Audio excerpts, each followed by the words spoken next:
মনে করেন কারো ক্যান্সার হলো, সেটাকে আপনি নাপা এক্সট্রা খাইয়ে মানে আপনি ভালো করার চেষ্টা করলেন।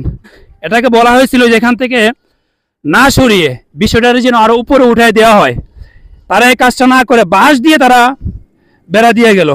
মানে তাদের ভেতরে আসলে বিবেক বোধ কতটুকু আছে, শুধু এটা নিয়ে প্রশ্ন করতেছি এই এলাকার মানুষ। এরা আসলে আমাদের মানুষই মনে করে না।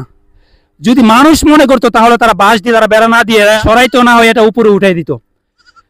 আমি কেন বলতেছি এটা উপরে উঠানো দরকার, এবং এটা এখানের মধ্যে রাস্তার পাশে যে রাস্তা দিয়ে মানুষ চলাচল করে ওই রাস্তার পাশে এটা লাগানো বা বড় বা ছোট কোনো ট্রান্সমিটার লাগানো, এটা আইনত দণ্ডনীয় অপরাধ। যারা পল্লী বিদ্যুৎ চাকরি করেন তারা কি এই বিষয়টা জানেন না, নাকি কোটায় চাকরি নিয়েছিলেন? যদি কোটায় চাকরি নিয়ে থাকেন তাহলে আপনাদের দ্বারাই আসলে এটা সম্ভব। এখানে যে ট্রান্সমিটারগুলা যদি কোনো কারণে একটা ট্রান্সমিটার ব্রাস্ট হয়, যদি ব্রাস্ট হয়, এই আশেপাশে মানুষ যারা চলাচল করবে প্রত্যেকের মানুষের ক্ষতি হবে, এমনকি মরণ পর্যন্ত হতে পারে। এটার দায়ভার কে নেবে? এখানের মধ্যে ট্রান্সমিটার যদি উপরেও যদি উঠানো হয় তারপরে এটা রিস্ক থাকে, কিন্তু যদি উপরে যদি ব্রাস্ট যদি হয় তাহলে দৌড় দিয়ে কিছুটা হলেও বাঁচা সম্ভব। এখানে যদি ব্রাস্ট হয়, এই পাশে আশেপাশে 10 জন মানুষ থাকে, 5 জন মানুষ থাকে, একজন মানুষ যদি থাকে সে মারা যাবে, মারা না গেলে সে আহত হবে। এই আহতর দায়ভার কে নেবে? সেজন্য বলছি আপনাদের উচিত বাঁশ সরায় এটা উপরে উঠান, নইলে এই জায়গা থেকে এটা সরান। যদি না সরান তাহলে ঊর্ধ্বতন কর্মকর্তার দৃষ্টি আকর্ষণ করতেছি। দেশের বাহির থেকে বিভিন্ন জায়গা থেকে অনেকেই ফোন দিচ্ছেন, এই বিষয়টা নিয়ে সবাই আতঙ্কের মধ্যে আছেন।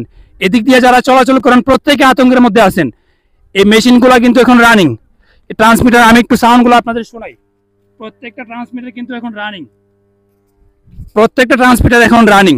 যদি কোনো কারণে এটা ব্রাস্ট হইলে পরে এদিক দিয়ে যাতায়াত করার সময় মানুষের সমস্যা হবে, মানুষ আহত হবে, নিহত হবে। এগুলোর দায়ভার কে নেবে? এখনো সময় আছে, বাঁশ সরাইয়ে এটা উপরে উঠান, নইলে এই জায়গা থেকে এটা সরান। এই জায়গা থেকে সরাই অন্য কোনো জায়গাতে দেন। আপনারা বিদ্যুৎ সরবরাহ করবেন, কিভাবে ভালোভাবে করা যায় সেটা আপনারা বিবেচনা নিয়ে সেটা আপনারা করবেন।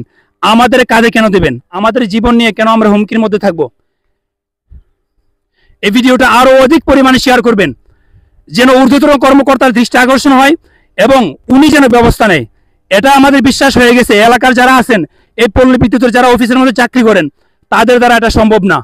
ঊর্ধ্বতন কর্মকর্তার দৃষ্টি আকর্ষণ করতেছি, উনি যেন অতি দ্রুত এটা এখান থেকে সরাবার ব্যবস্থা করেন, নতুবা উপরে উঠানোর ব্যবস্থা করেন। ধন্যবাদ সবাইকে।